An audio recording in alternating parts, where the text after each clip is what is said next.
There's a side of you that you don't show the world, not because you're humble, not because you're shy, but because you've been conditioned to bury it. A colder side, a harder side, a side that doesn't bow, doesn't explain, doesn't need approval. And right now, that side of you is locked away under layers of weakness that were drilled into you since you were a child. Be kind, be patient, be understanding. All good words, all noble on the surface, but there was always poison underneath. Because when people tell you to be kind, what they really mean is be easy to control. When they tell you to be patient, what they mean is don't fight back. When they tell you to forgive, what they mean is let them use you again. Niccolò Machiavelli saw through this game several centuries back. He warned rulers, men are ungrateful, fickle, liars, and deceivers. As long as you succeed, they are yours. But the moment you fail, they turn. What does that mean for you? It means the loyalty you think people have toward you is nothing but smoke. It means their love,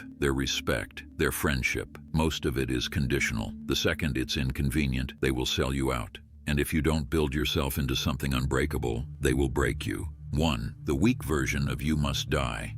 Let's be brutally honest. There's a version of you right now that's pathetic. It apologizes when it shouldn't. It explains itself to people who don't deserve answers. It bends just to avoid conflict. It gives without calculation and then cries when it's exploited. That version of you cannot survive in this world because this world doesn't reward innocence. It punishes it. Think about every time you've trusted too quickly, every time you gave someone the benefit of the doubt, every time you put someone else's comfort above your own strength. What did it bring you? Respect? No, it brought you disrespect, manipulation, betrayal. Machiavelli would tell you this plainly. It is better to be feared than loved if you cannot be both. That weak version of you, the harmless one, needs to die. Because harmless doesn't mean good. Harmless means prey, and prey always gets eaten.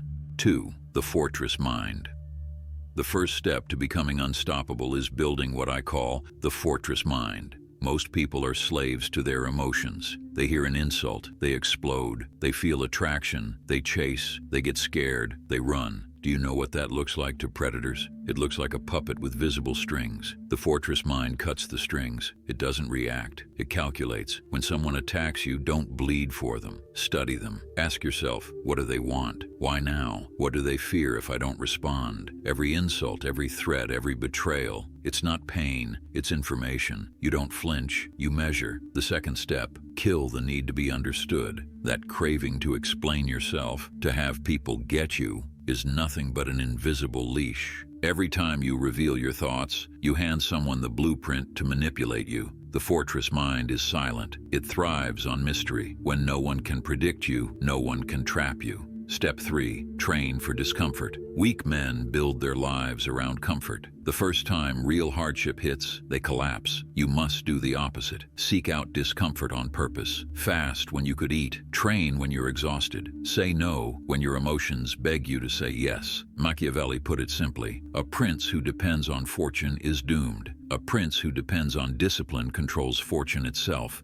3. The cold reality of loyalty. Here's a truth most people can't handle. Loyalty is temporary. Your friends, your allies, even your family, they're loyal only as long as it benefits them. And when that benefit ends, so does their loyalty. If you don't accept this, you'll keep being blindsided by betrayal. But once you do accept it, betrayal loses its power. You expect it. You prepare for it. And when it happens, you don't break. You adjust. Think about Michael Corleone in The Godfather Part 2. He didn't cry when his brother betrayed him. He didn't whine about how unfair it was. He stayed calm. He studied the situation. And when the time was right, he dealt with it permanently. That's the fortress mind. That's the Machiavellian way. 4. Labels are weapons. Here's the part that will sting. Once you stop being weak, people will hate you for it. When you stop being easy to manipulate, they'll call you cold. When you stop obeying, they'll call you arrogant. When you stop playing by their rules, they'll call you evil. Let them. Those labels are not truth. They're weapons of the weak, tools of the powerless, desperate to shame you back into compliance. Never let yourself be moved by words, because the second you react to labels, you've already lost. 5. Projecting power outward.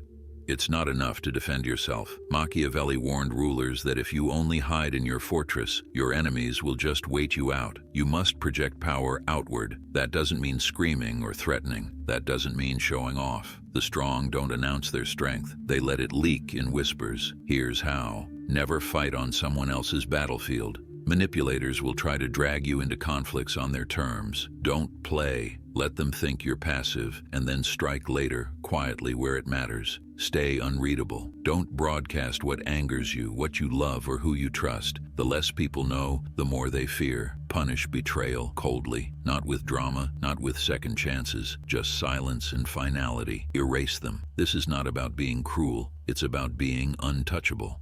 6. Build the aura.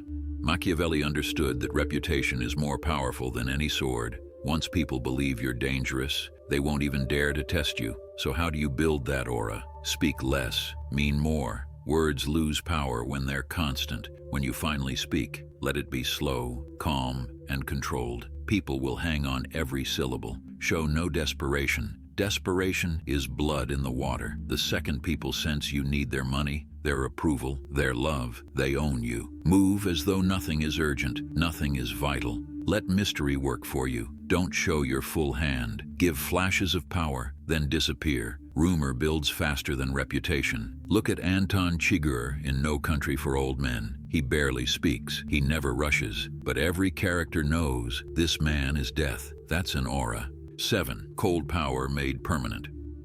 Now listen carefully, because this is where most men fail. They build discipline, they build strength, they build aura, but then they relax. They think they've made it. They soften. They start to slip.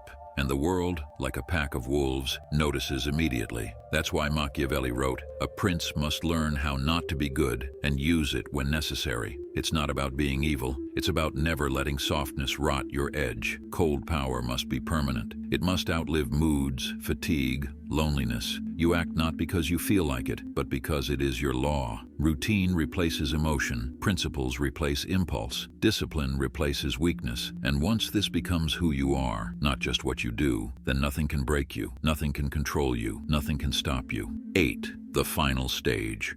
When people look at you, they will sense it. They won't see someone who needs approval. They won't see someone who can be guilted, pressured, or tricked. They'll feel it. The cold discipline, the standards, the silent power. They'll whisper about you instead of challenging you. They'll think twice before betraying you because they know the cost. That is true Machiavellian power. Not cruelty for cruelty's sake, not loud threats or fake confidence, but a posture, a code, a fortress mind that cannot be moved. This world will never stop testing you, but once you master yourself, once you kill the weak version and replace it with the unbreakable one, you don't just survive, you reign. Nothing can break you, nothing can control you, nothing can stop you. Thank you for watching. If you want to see more videos, make sure you hit the like and subscribe button. I'll see you in the next one.